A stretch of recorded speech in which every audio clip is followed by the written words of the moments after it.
Bienvenidos a este programa Ecoradio que lo hacemos en alianza con la empresa Ecoopción de nuestros compañeros Felipe Hernández Ramírez y Pablo Hernández Ramírez.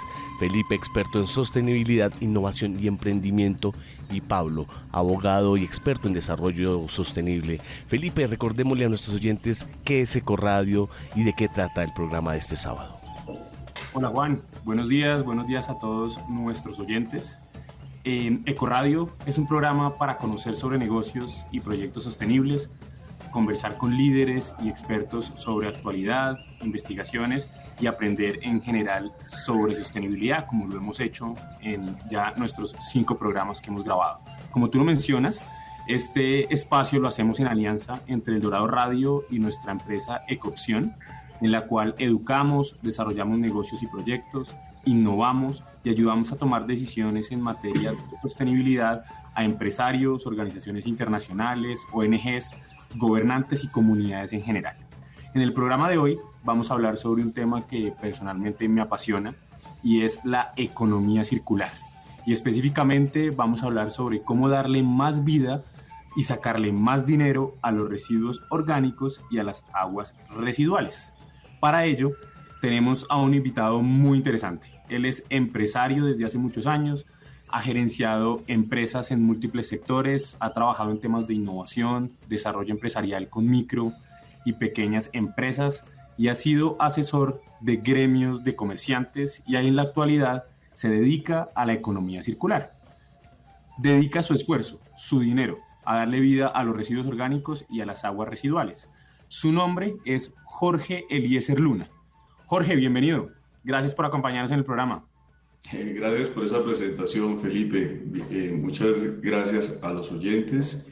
Y bueno, aquí estamos para hablar. Imagínense que ahora, inclusive Naciones Unidas está hablando de bioeconomía y ya tocaremos ese asunto. Bioeconomía, así es. Ya más adelante nos explica desde su punto de vista qué es la bioeconomía. Pero arranquemos, Jorge, por contarle a nuestros oyentes quién es Jorge Eliezer Luna y cuál ha sido su historia de vida. Wow, bueno, eso, la verdad es que cuando yo inicié todo este tema o este proceso en mi época académica, pues todavía no existían carreras como la ingeniería ambiental. Yo soy administrador de empresas, inicié de santandereano. Inicié mis estudios en la Autónoma en Bucaramanga y allí resulté haciendo el primer encuentro de desarrollo sostenible que se hizo en el mundo, pero se hizo a nivel regional con el apoyo de la Cámara de Comercio. Muy interesado en esos temas y durante ya un poco más de 30 años, pues he venido trabajando en otros gremios.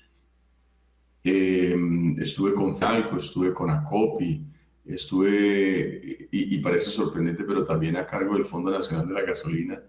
Y posteriormente pues tomé la decisión de ya organizar mi propia empresa y creé Eco Oaxaca, que es una empresa, como lo dijo Felipe hace un momento, que se dedica al tratamiento, transformación de residuos sólidos, pero también hemos innovado con aguas residuales, con las cuales nosotros estamos produciendo fertilizantes líquidos. Es una organización que nace como un consorcio, después por algunas circunstancias se convierte en una SAS y ya llevamos varios años pues trabajándole fuertemente a estos temas ambientales. Muy interesante, Jorge. Ya más adelante tendremos más preguntas un poco más específicas sobre esa empresa, sobre Eco Oaxaca, pero quisiéramos concentrarnos primero en la ONG Ecoplanet. Contémosle un poco a los oyentes en qué consiste esa organización, cuáles son sus objetivos, cuáles son sus propósitos y más o menos de qué manera se creó. Ok, en el año 1999, en ese momento me encontraba casado y recién nacía mi primer hijo y el tema de la conciencia ambiental hacía mucha mella y consideraba que era muy importante pues empezar a hacer algunas acciones porque ¿qué sucede muchas veces? Que nos dedicamos a decir que hay que hacer, pero no hacemos. Entonces, yo decía, carajo, nace mi primer hijo, ¿y qué va a pasar con el planeta? ¿Y qué va a pasar con mi hijo y con su descendencia? Entonces, tomo la decisión de crear Ecoplanet, que es una corporación, una ONG, y allí empezamos a hacer unos primeros pinos bien interesantes con un grupo de muchachos, muchos practicantes universitarios me apoyaron en esa época, donde nosotros lo que hicimos fue dedicarnos a divulgar los temas ambientales. Teníamos un boletín de noticias web, que en esa época pues no era como ahora, pues que las noticias se difundían tan fácilmente por la web. Pero además de eso, empezamos a organizar programas y actividades de campo donde los muchachos podían ir a conocer el mundo real, porque pues lamentablemente tenemos situaciones y es que la gente no se da cuenta del esfuerzo que requiere producir un litro de leche o el esfuerzo que requiere producir una yuca, los avatares que implica que las cosas estén en la mesa. La gente piensa que un litro de leche pues es abrir la nevera y ponerlo en el vaso o abrir la llave y tomarse un vaso con agua, pero no conoce todo el proceso y las implicaciones que eso tiene. Y eso fue lo que nosotros hicimos a través de esta ONG durante muchos años. La ONG sigue vigente. Y también hicimos algunos proyectos de investigación que nos permitieron a nosotros posicionar la organización. Pero lamentablemente digamos que el tema de las ONGs es que toca estar buscando los recursos, casi que yo digo que andar con la totuma en la mano, pues pidiendo la plática a ver quién se la da para que pueda usted volver a hacer otra cosa. Entonces, es un esfuerzo muy grande. Hay ONGs que son muy profesionales en la gestión de recursos, pero nosotros no lo éramos. Entonces, por eso fue que dijimos, no, hagamos empresa, porque haciendo empresa y manejando residuos, generándoles recursos permanentes a través del sistema empresarial, también podemos hacer otras actividades y es entonces también lo que se denomina actualmente las empresas tipo B, que son empresas que tienen una alta responsabilidad social y empresarial, ambiental, pero tienen una función económica también. Así es, muy, muy interesante, Jorge. Sabemos también que tiene experiencia trabajando con pymes y con comerciantes. Tal vez podría contarnos un poco más en detalle en qué ha consistido el trabajo o qué trabajo ha realizado para los gremios de las pymes y de los comerciantes. Bueno, ahí fue una temporada importante de mi vida que estuve con Fenalco. Y en Fenalco nos dedicamos justamente a través del Fondo Nacional de Turismo a crear los planes de desarrollo turístico sostenible, porque una cosa que nos dimos cuenta también era que el turismo es muy importante, pero el turismo lamentablemente puede ser depredador. Y el turista llega a los territorios y pues como el agua es del territorio, entonces gastemos agua, como la luz es del territorio, pues entonces gastemos luz y dejemos basura y etcétera. Entonces empezamos a detectar que estábamos promoviendo a Colombia como un destino turístico, pero no estábamos teniendo en cuenta los impactos negativos que se tenían desde el turismo. Lo que se hizo fue, bueno, sentémonos y revisemos de manera consciente y miremos cómo podemos hacer planes que sean a nivel departamental o de territorios, porque no era un enfoque de una zona, de una playa, sino a nivel de territorio. Y con el Fontur, en esa época, se diseñaron los planes de desarrollo turístico sostenibles. Lamentablemente, pues digamos que los avatares de los gobiernos hacen que se pierdan muchas de estas actividades que crearon, pero el país en este momento tiene unos planes de desarrollo turístico sostenibles que se hicieron con esta gestión, con recursos del Fontur y que pues básicamente lo que necesitan a la fecha es una actualización.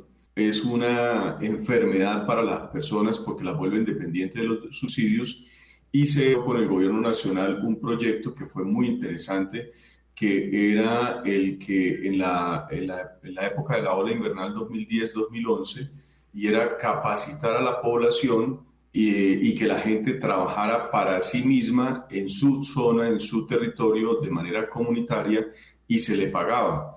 Entonces se le pagaba un salario y se les daban unas capacitaciones. Fue muy interesante. Al principio fue muy difícil porque la gente decía, no, pero a mí me pagan un subsidio, ¿yo para qué tengo que trabajar? O me van a quitar el subsidio de este, o me van a quitar el subsidio de lo otro. Si yo tengo, inclusive hubo que hacer con el gobierno nacional un trabajo muy importante, que lo manejó un equipo del Departamento Nacional de Planeación y de lo que hoy es la agencia presidencial. Es que no recuerdo el nombre de la agencia. La Agencia Presidencial de Comunicación, tal vez. Sí, creo que era esa, porque hubo que pasar del régimen subsidiado al régimen contributivo una gran cantidad de población. Eso fueron más de 100.000 personas que participaron en este proyecto, y después, cuando se terminaron los proyectos, hubo que volver otra vez, trasladarlas del régimen contributivo, volverlas otra vez a pasar al régimen subsidiado, y hubo que hacer inclusive reformas en el marco normativo para poder hacer este ejercicio. Pero fue muy interesante, y la respuesta de la población, yo diría que en un 90%, fue muy favorable, porque se dieron cuenta que podían hacer un trabajo y ganarse dignamente el dinero, y no simplemente estar pidiendo que le dieran un subsidio. Jorge, creo que usted nos ha dicho algo muy importante y tiene que ver con esto de la entrega de subsidios. Creo que usted es de la política de que es mejor enseñar a pescar que simplemente entregar el pescado. Y estamos en un momento, creo que muy importante del país, en la que vemos que los subsidios se están disparando, que muchos políticos intentan congraciarse con la población de cara, pues, a elecciones, entregando, regalando, y esto, pues, usted nos acaba de decir, no tiene nada que ver con sostenibilidad. Totalmente de acuerdo. Pienso que algunas personas que tienen algunas condiciones particulares, que no están que tienen una condición de discapacidad, o que de pronto tienen un número de hijos determinado que les es imposible, pues, y no tienen una guardería comunitaria, pues les es difícil salir a trabajar. Pero hay otras personas que están con todas sus capacidades físicas y mentales, pues es importante que salgan a trabajar. Pero mire, Juan, que ahí hay algo también bien interesante, y es que hay mecanismos. Por ejemplo, lo que nosotros hemos visto actualmente en algunas regiones es el apoyo que se le está dando a los agricultores con insumos agrícolas, ¿sí? Con insumos agrícolas que les permite a ellos mejorar las condiciones de sus cosechas, o que se les da a los agricultores unas consultorías, o se les ponen unos equipos de trabajo disponibles para que les dé apoyo y sepan hacer mejor su trabajo agrícola. Los agricultores han venido durante mucho tiempo haciendo el trabajo, y a veces todos somos tercos, ¿no? Van pasando los años y nos vamos volviendo más tercos, pero sucede con los agricultores que, pues, eso siempre yo lo he hecho así, entonces yo lo hago así. Pero hay técnicas y hay métodos, inclusive ancestrales, que son mucho más eficientes y más efectivos para que la agricultura tenga una mayor eficiencia y efectividad. Y he visto que los gobiernos han hecho algunos cambios para que los agricultores empiecen a volver a esas técnicas ancestrales, a través de la creación de esa conciencia con ellos, y no de entregarles la plata, sino de entregarles las herramientas para que aprendan técnicas ancestrales o técnicas nuevas para la mejora de sus cultivos. Jorge, pero inclusive si uno analiza este tema de los subsidios, continuando con la pregunta que hace Juan, de todas maneras, en el caso de Colombia, en algunos países de América Latina, específicamente estos subsidios, sobre todo a la producción agrícola, es un tema de competitividad, ¿no? cuando estamos en espacios de libre comercio donde intercambiamos mercancías con otros países donde sí hay subsidios, eventualmente subsidiar parte de los costos de los productos nos hace más competitivos frente a la oferta que puede llegar de otros países a la hora de llevar nuestro producto al mercado. Entonces, a veces estos subsidios en términos económicos resultan siendo un apoyo necesario para poder competir cuando uno es productor. Pero quisiera volver, Jorge, a lo que usted mencionaba antes cuando nos estaba contando sobre cuando usted tenía una organización no gubernamental y decidió saltar a crear una SAS. Resulta que la historia de muchas organizaciones no gubernamentales es lo que usted nos cuenta. Muchas organizaciones no gubernamentales están, muchas o casi todas, diría yo, podría arriesgarme a decir eso, están todos los días buscando a ver quién de pronto les puede dar un poquito de plata para hacer lo que quieren hacer, para lograr su propósito. Y eso es un reto que termina siendo agotador. Y muchas organizaciones terminan diciendo, bueno, no, entonces cambiemos nuestro objeto social y ahora pues convirtámonos en una organización con ánimo de lucro. Quería preguntarle, Jorge, en su experiencia, ¿a qué punto hay que llegar cuando uno tiene una organización no gubernamental? Esto también para nuestros oyentes que tienen este tipo de organizaciones. ¿Qué tiene que ocurrir para que uno como líder de una organización diga, bueno, no, ya es hora de cambiar y ahora no dio más la ONG, ahora tenemos que convertirnos en una organización con ánimo de lucro? Bueno, es difícil dar una fórmula, ¿no? Yo diría que cada situación tiene su condición. Y digamos que en el caso nuestro, como lo digo, cuando yo empecé con todos estos temas ambientales, yo decía algo, y yo decía, hasta que el medio ambiente no sea un negocio, no, la gente no le va a poner atención a los temas ambientales, ¿sí? Porque, en estos días en una charla que daba, yo decía que nosotros actualmente estamos en una situación como en esa película de Netflix de No mires para arriba, ¿no? Viene el meteorito, pero los políticos están en no sé qué. Viene el meteorito, pero los ciudadanos están en no sé qué. Entonces, el tema está en que cuando nosotros nos dimos cuenta que ya los temas ambientales tenían también una posibilidad de no solamente generar un trabajo desde la conciencia, sino también una acción desde lo económico, pues es cuando nosotros arrancamos con este proceso. Esto en Europa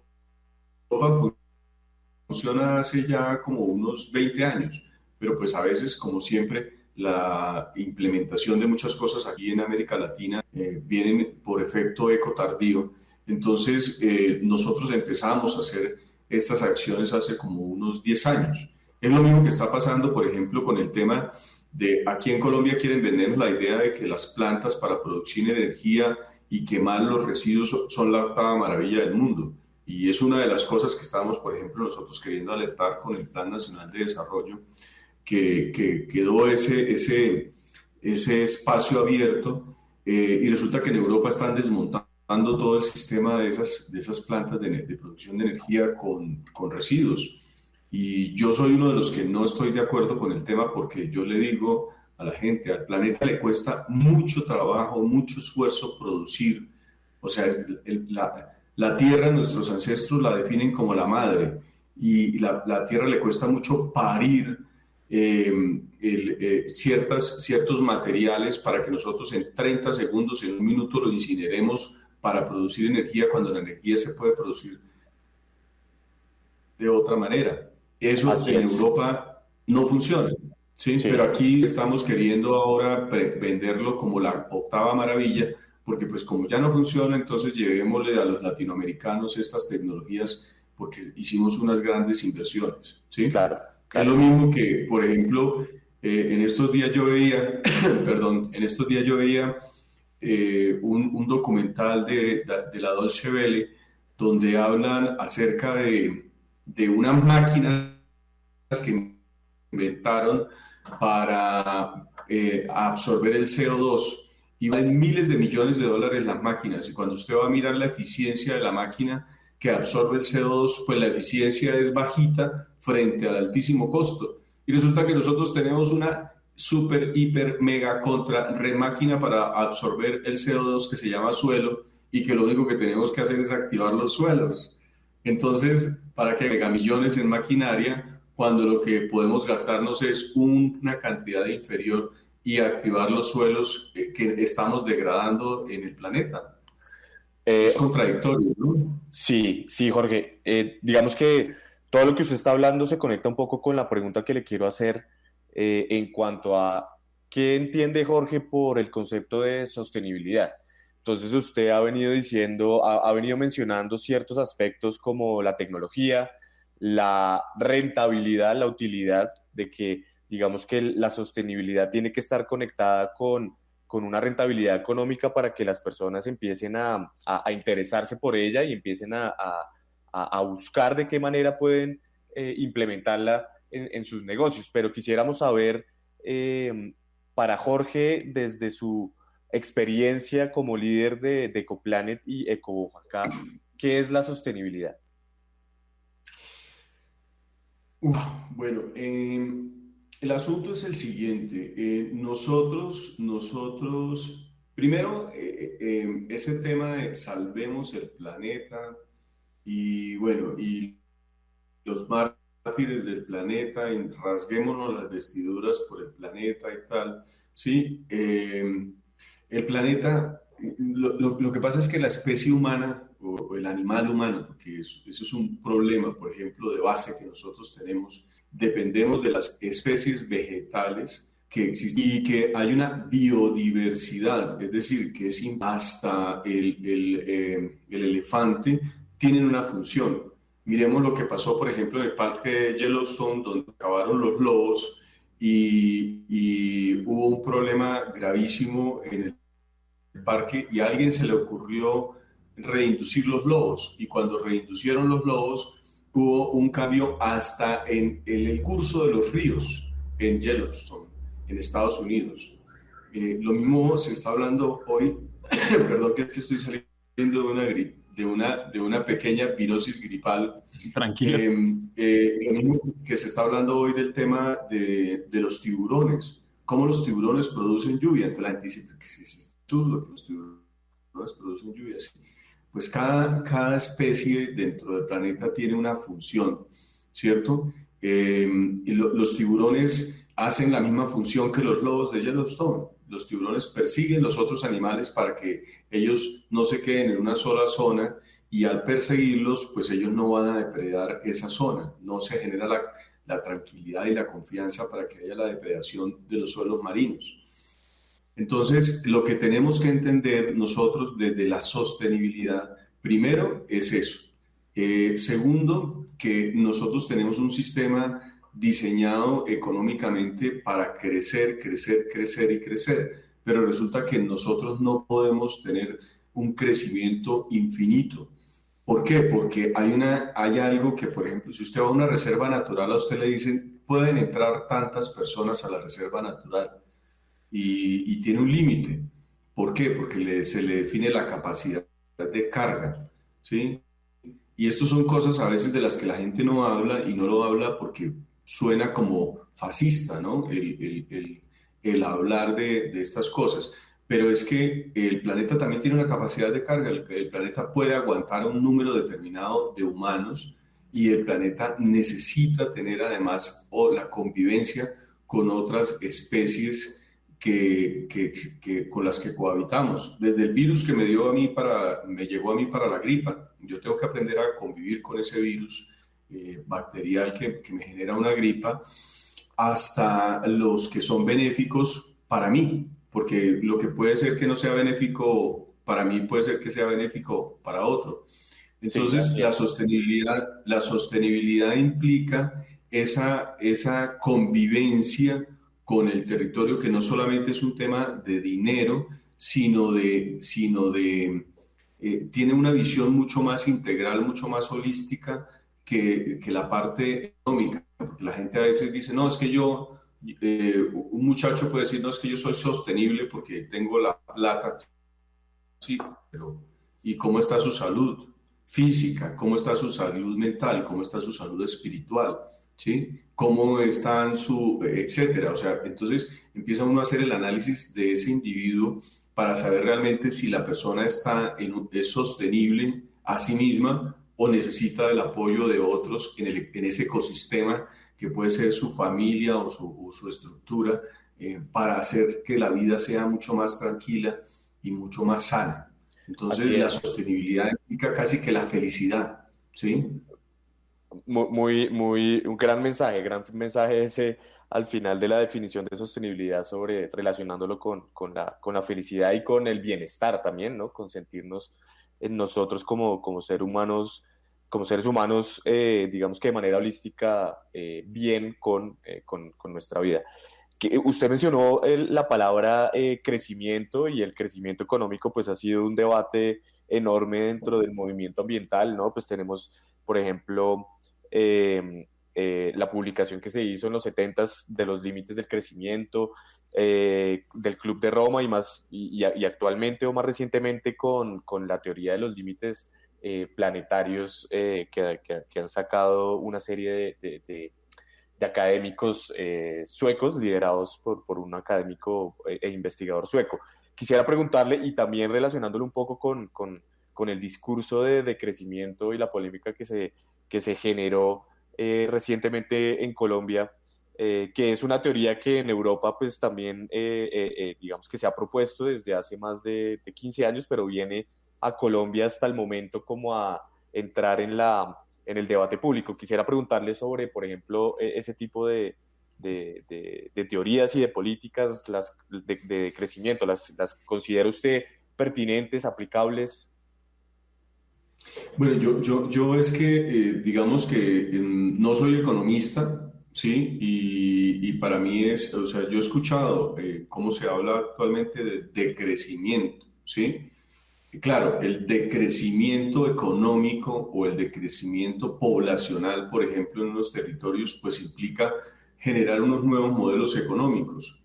¿Cuáles son los modelos económicos nuevos apropiados? No, no lo sé. Yo no, la fórmula no la tengo, ni siquiera tengo un planteamiento que yo pueda hacer adecuadamente, porque eso implicaría, por ejemplo, que empresas multinacionales empiecen a recibir menos dinero, porque si hay menos población, hay menos consumidores, por lo tanto hay menos ingresos. Pero también hay que tener en cuenta que el dinero que fluye en el planeta, o los recursos económicos o los recursos que representan el dinero en el planeta son suficientes como para que la población viva súper bien. Lo que pasa es que tenemos una distribución que no es igual. Y ojo con eso, porque es que una cosa es la igualdad y otra cosa es la equidad, que también eso uno encuentra muchos memes, inclusive en internet, de igualdad y equidad, ¿sí? Entonces, también si yo no hago el esfuerzo por mi bienestar, yo no me esfuerzo por tener un bienestar, sino espero que me lleguen como lo que decíamos hace un momento, andar con la totuma en la mano, pues esperando a que me den, ¿sí? Mientras el otro está haciendo un gran esfuerzo, levantándose a las 4 de la mañana y acostándose a las 10 de la noche porque está generando una actividad que le permite tener ingresos, pero es un tema de conciencia, pienso yo. O sea, nosotros como seres humanos tenemos que ser mucho más conscientes. Andamos muy dormidos como individuos, muy apegados con todo el respeto que se merece la gente, a las religiones también, muy apegados a los partidos políticos, muy apegados a las creencias de determinadas cosas. Entonces, mire lo que está pasando. ¿Cómo es posible, Dios mío, la gente matándose por un partido de fútbol? 2 muertos por un partido de fútbol. O sea, realmente se merece un equipo de fútbol la gente se asesine por eso. O sea, eso es un Entonces, tema de mentalidad, es ¿cierto, que Jorge?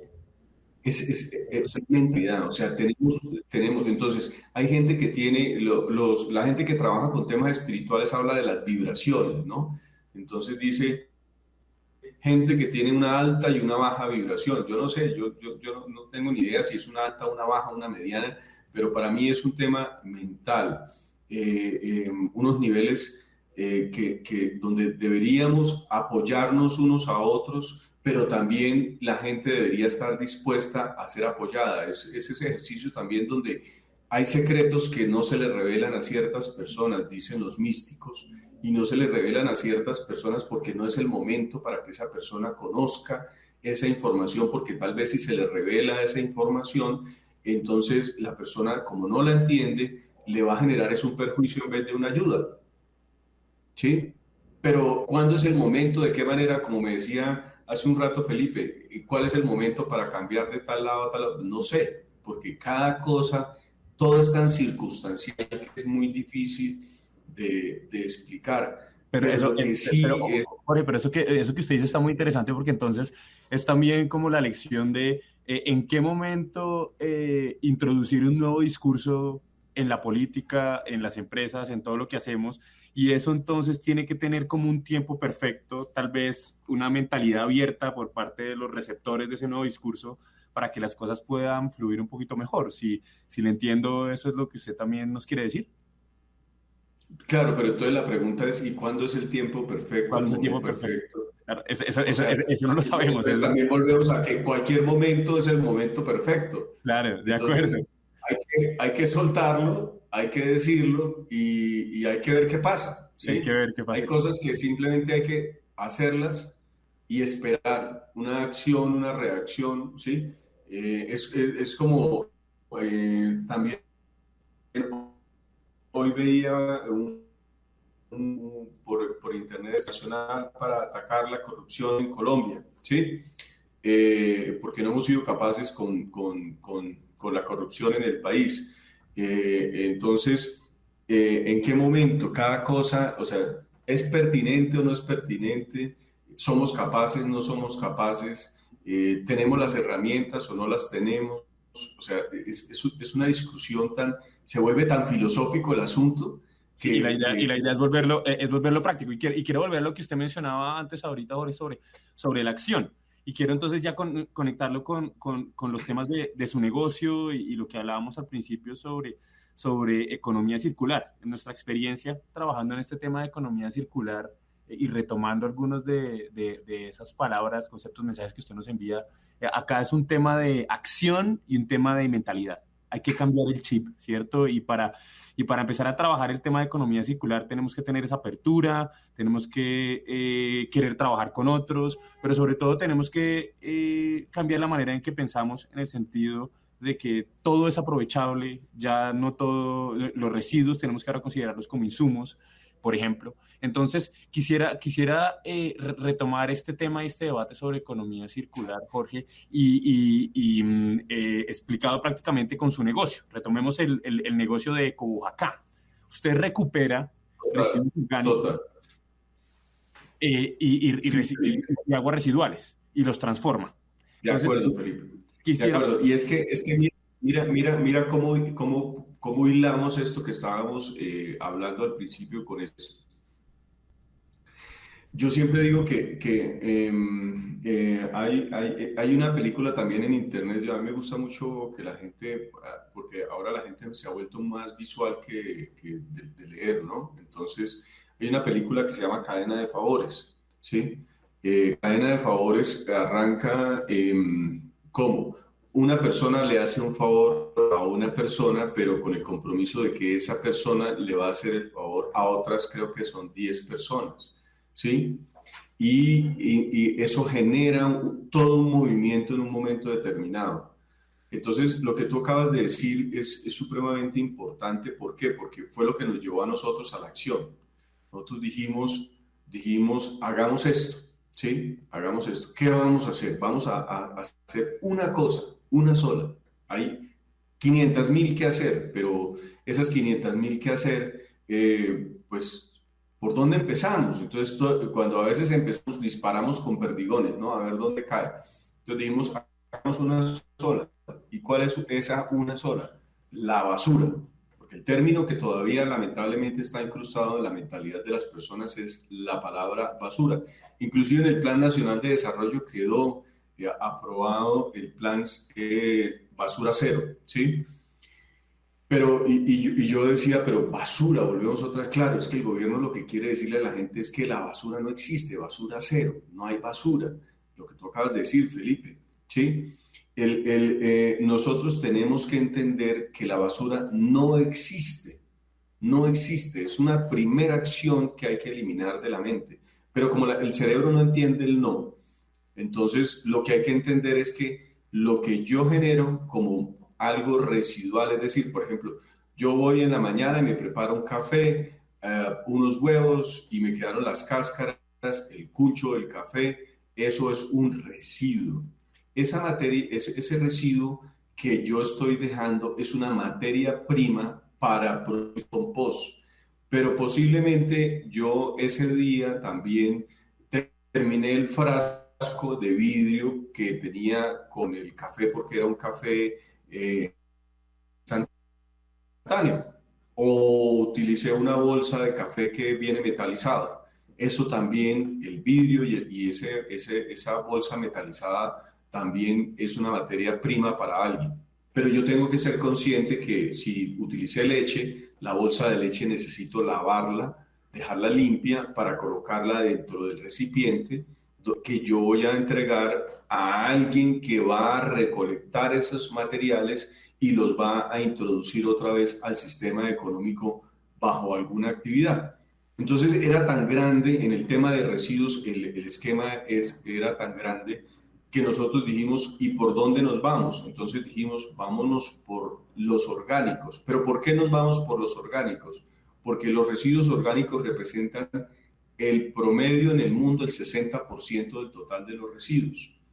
Imagínense el volumen tan importante. Pero por otra parte nos damos cuenta de algo también supremamente clave, y es que nosotros tenemos informes en Colombia que demuestran que los suelos en Colombia han perdido su fertilidad entre un 60 y un 70%, ¿cierto?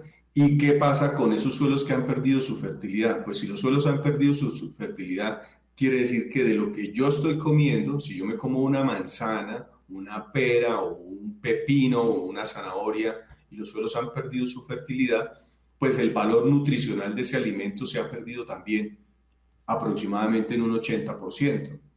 Entonces empezamos a ver que lo que nosotros estamos consumiendo no solamente es el tema de las cosas de paquete, que le pusieron ya una norma a la comida chatarra, ¿sí? Que esta agrupación de Ser Padres perdón, la promocionó de manera tan importante y logró que se aprobara en el Congreso, sino que nosotros también tenemos agricultura chatarra.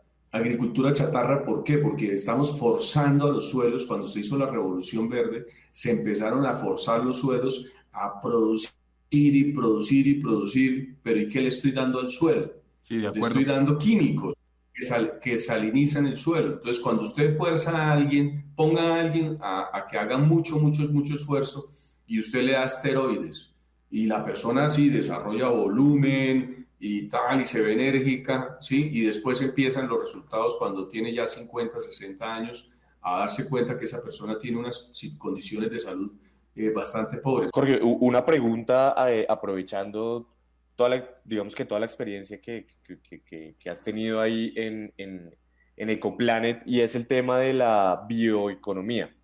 La bioeconomía consiste en utilizar, digamos que a grandes rasgos, recursos biológicos para la producción ya sea de productos, servicios, energía, y también consiste en articular, digamos que los conocimientos de la biología y de diversas ciencias de la vida al proceso económico.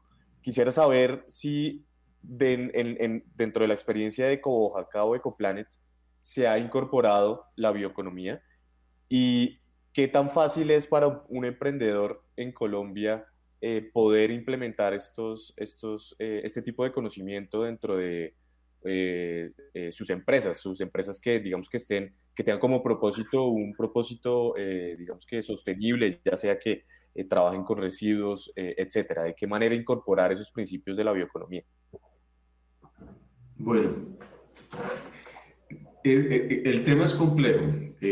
Nosotros somos nuestra organización es Bioeconomía en Acción. O sea, es mejor dicho, es que, ¿por qué? Porque nosotros recibimos una materia prima que es considerada un desecho, una basura, la reconvertimos y la convertimos en algo que vuelve otra vez a la naturaleza en un corto tiempo.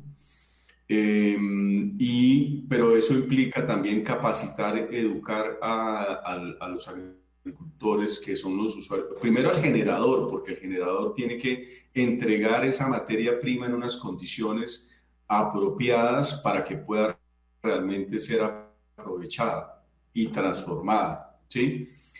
Pero después tenemos que capacitar al usuario final de ese material para que sepa realmente cómo lo puede utilizar. ¿Por qué? Porque yo recuerdo al principio, cuando nosotros arrancamos hace como unos 8 años, que a un agricultor llegó a decir, no, pero eso no funciona, porque no, sí funciona, pero entonces había que enseñarle cómo tenía que hacerlo, porque tenemos que reeducarnos para poder aprender a hacer cómo utilizarlo, tanto en el sólido como en el líquido. Entonces, nosotros damos capacitaciones gratuitas a los agricultores, no les cobramos nada, les damos charlas introductorias sobre información, tenemos agrónomos que van y les dan capacitaciones gratuitas a los agricultores, o montamos con asociaciones o gremios o grupos de agricultores parcelas demostrativas para que ellos sepan cómo tienen que hacerlo y cómo hacer que les funcione, porque nosotros no estamos contra la industria química. Nosotros lo que le decimos a los agricultores es utilícelos en una menor cantidad porque los químicos se le volatilizan, entonces disminuye usted costo, mejora productividad. Bueno, es toda una historia alrededor del tema para que ellos se den cuenta que realmente sí sirve, sí funciona, pero lo que tienen que es reaprender para poder hacer. Pero por otra parte, también ha sido algo complejo el tema de hacer, porque nosotros tenemos un problema normativo en Colombia gravísimo, y es que tenemos normas que inclusive son contradictorias, ¿sí?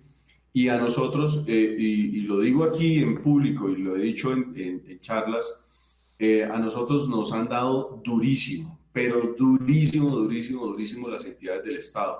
¿Por qué? Porque llegan funcionarios del Estado que dicen, no, pero es que usted no cumple con la norma, no sé qué, pero venga, yo lo estoy haciendo bien, no, pero es que, entonces las definiciones, no es que usted hace esto, pero no hace esto, pero entonces se pegan de terminologías, se pegan de cosas, y entonces empiezan a generar un descrédito sobre la actividad que nosotros estamos desarrollando, y las empresas pues dicen, gracias a Dios tenemos clientes que creen en lo que nosotros estamos haciendo. Nosotros, por ejemplo, procesamos una cantidad de residuos que de pronto otras empresas que hacen la misma actividad no hacen, ¿sí? Justamente por eso, dicen, no, yo no me meto con ese tipo de residuos porque es que me llega este o me llega el otro o me llega aquí y me hace esto o me hace lo otro. Usted que sí. Entonces, pero pues hay que innovar y hay que crear y hay que hacer y hay que buscar cómo realmente, porque además nosotros lo que debemos evitar es el enterramiento de esas materias primas, y por eso nuestra organización tiene un equipo técnico, un equipo de investigación y desarrollo que está investigando. Por ejemplo, hace poquito terminamos un trabajo de investigación con temas de algas para darle revalorización a las aguas, en el tema de las industrias gaseosas, en el tema de las aguas azucaradas, en el tema de las aguas salubres. También estamos haciendo un trabajo académico con una universidad, haciendo trabajo de investigación. Con el ICA, a través de una entidad gremial, estamos haciendo también un trabajo de investigación sobre residuos que tienen contenidos de sales, porque las sales son necesarias también en un momento determinado. Lo que pasa es que se necesitan en muy pequeña cantidad. Entonces no ha sido fácil, o sea, ha sido un ejercicio muy duro. Hay días en que nos levantamos como con ganas de, pucha, me voy a criar pollos, pero criar pollos también es difícil. Pues nos imaginamos que eso ha debido ser un reto tremendo, y gracias a nombre del departamento, del país, porque pues personas como usted, titanes como usted, que se dedican a estas labores titánicas precisamente. Pero ya tenemos que ir como cerrando, Jorge, entonces aprovechando este tema novedoso de bioeconomía, aprovechando su experiencia, a nosotros nos gusta cerrar como dándole recomendaciones a nuestros emprendedores, empresarios, líderes, comunidades que nos están escuchando. Y aprovechando, como le decía, este tema de bioeconomía, quisiera que por favor le hiciera una serie de recomendaciones a aquellos oyentes que están empezando su negocio o tienen su negocio ya en marcha sobre cómo implementar la bioeconomía. Entonces usted ya nos mencionaba unas cosas, hay que innovar, hay que reaprender para volver a hacer, hay que investigar, hay que hacer. Pero si no, le puede dar, por favor, una o dos recomendaciones a quienes quieran implementar la bioeconomía en su negocio, ¿cómo lo podrían hacer, por favor? Pues mire, hay una cosa y que es una recomendación que hacen algunos expertos y es que debemos aprender a pensar por fuera de la caja. O es ese dicho que dice acerca de que estamos tan metidos dentro del bosque que solamente vemos el árbol pero no observamos el bosque. Eso implica que a veces tenemos que abstraernos, salirnos de donde estamos para mirar esa visión desde afuera, tener esa visión desde afuera y poder observar, ¿sí? Hay momentos en que hay que estar en silencio para observar y aprender. Y parecería que no estamos haciendo nada, pero estamos observando y estamos aprendiendo, ¿sí? Para después volver otra vez a introducirnos en ese bosque y poder hacer el trabajo que tenemos. El trabajo de emprendimiento nunca ha sido fácil. Y lo he dicho yo desde el tendero que toma la decisión de montar su tienda y entonces resulta que le montaron 10 tiendas al lado, ¿sí? O desde el que empezó a hacer cualquier otra actividad, siempre el emprendimiento tiene sus riesgos, y hay gente que a la mitad del camino toma la decisión, no, esto es difícil y lo deja tirado y arranca otra cosa, esto también es difícil y lo deja. No, si usted está seguro de que lo que usted está haciendo es y a otras personas están pudiendo o han podido, pues quiere decir que usted también puede.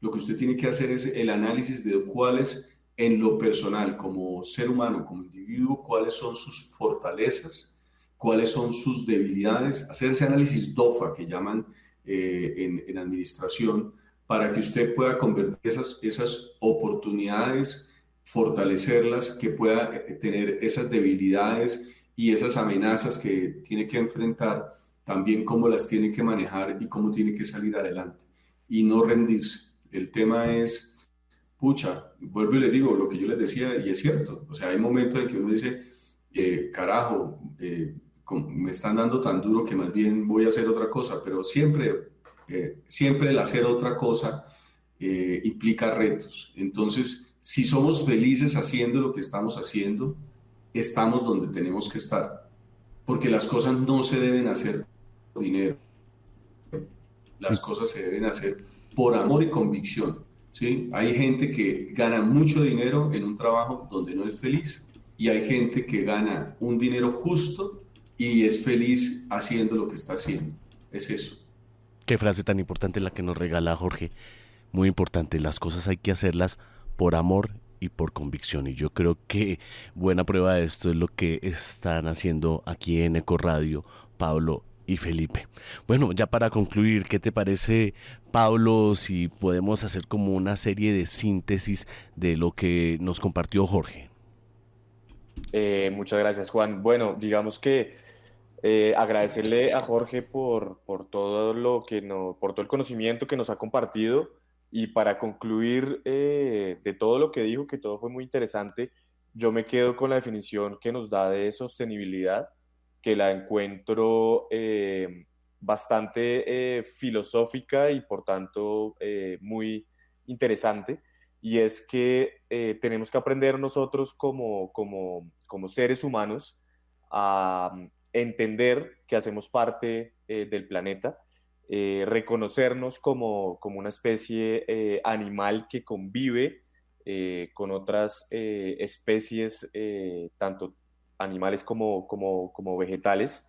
Y me quedo también con el tema digamos que para ser sostenibles, pues también tenemos que reevaluarnos y empezar por nosotros, ¿no? Entonces es como buscar en nuestra vida digamos que un equilibrio y buscar un bienestar un bienestar holístico, un bienestar integrador en donde todos nuestros aspectos pues estén en armonía. Entonces yo me quedaría con esa definición filosófica, que hay que darle un contenido filosófico a la sostenibilidad, no solo se puede quedar en un tema económico. Muchas gracias, Pablo. Felipe, ¿qué podemos concluir de lo que nos ha hablado Jorge? Bueno, pues Juan, gracias y agradecer a Jorge también por todos estos aprendizajes. Yo me quedo como con dos cosas, Juan, y es este nuevo concepto de bioeconomía, ¿cierto? Bioeconomía, entonces, como nos comentaba Jorge y como también nos mencionaba Pablo, es utilizar los recursos biológicos, digamos, animales, plantas, microorganismos, para desarrollar nuevos productos, nuevos servicios, nuevos procesos, inclusive nuevas tecnologías. Y es todo este conocimiento que se genera alrededor de esto, ¿cierto? Como para promover el desarrollo sostenible y de esa manera, pues, lograr un mejor planeta. Entonces, Jorge nos mencionaba o les pedíamos unas recomendaciones de cómo aplicar la bioeconomía en un negocio. Entonces, Jorge nos habla mucho sobre, tal vez se concentró en ese perfil que debe tener esa persona que aplica la bioeconomía. Entonces, debe ser una persona innovadora. Jorge nos habla también que hay que investigar, una persona que le gusta investigar, tenemos que pensar fuera de la caja, tenemos que abstraernos un poco y observar lo que está sucediendo alrededor de nosotros para poder aprender y digamos, eso es un tema de reaprender y volver a hacer, ¿cierto? Y Jorge también nos habla de hacer un análisis de las fortalezas, las debilidades para aprovechar las oportunidades. Entonces, la invitación aquí a nuestros oyentes es que investiguemos un poquito sobre qué es bioeconomía, miremos en nuestro sector cómo la podemos aplicar y tratemos de desarrollar esas habilidades que Jorge nos comparte, que son muy importantes para poder dar este paso y aplicar estos nuevos conceptos en nuestros negocios. Y Jorge, extendiéndote un agradecimiento por tu tiempo y por tu conocimiento. Muchas gracias.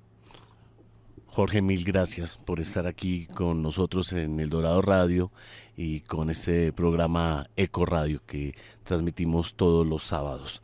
Bueno, ya para concluir, Jorge, siempre le pedimos a nuestros invitados que nos regalen una frase inspiradora. Usted nos ha dado muchísimas, pero tengo que pedirle una referida a la economía circular. ¿Qué mensaje nos puede regalar usted adicionalmente? Amor propio, pienso yo que es la base para todo esto. Cuando yo me amo, logro amar el entorno y logro respetar a los demás. Muchísimas gracias, Jorge, amor propio. Una lección bastante difícil de aplicar, pero bueno, hacemos lo posible. Amémonos para amar nuestro entorno.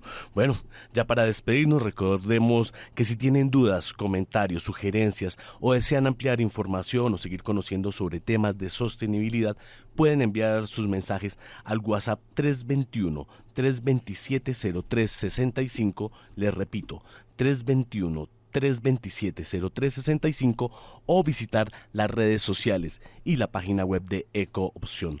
Esperamos tenerlos con nosotros en nuestras próximas emisiones. Recuerden, esto es Eco Radio, la radio de la sostenibilidad. Un saludo para todos. Feliz día.